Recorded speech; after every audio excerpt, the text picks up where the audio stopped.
Well, here is a meteorological term you've probably never heard about, but it is something that's going on right now when we are going to see some impacts from this.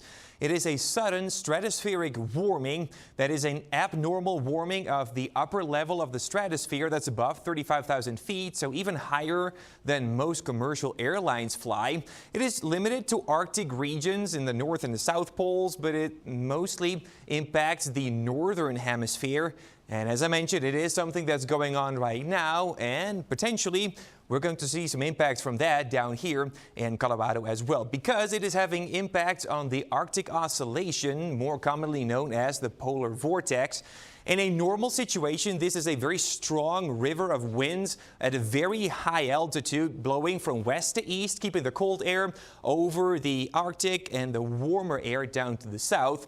However, during a sudden stratospheric warming event, that can very strongly limit the strength of that polar vortex, and as it grows weaker, sometimes even reverses, it's going to move more in a north-south direction. And as it does that, much colder air is allowed to move from the pole down into North America, for example.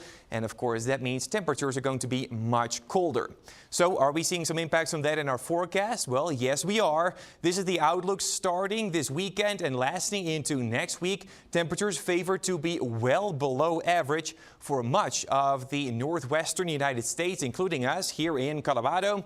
And notice it is still warmer further off to the east, so that polar vortex expected to dig into the western and central U.S. So we're going to be much colder, but the southeastern U.S. are still going to be a little bit milder. It usually takes a few days before we start to see the impacts from this, so this week is still mild, but we are keeping an eye on what's going to happen starting this weekend.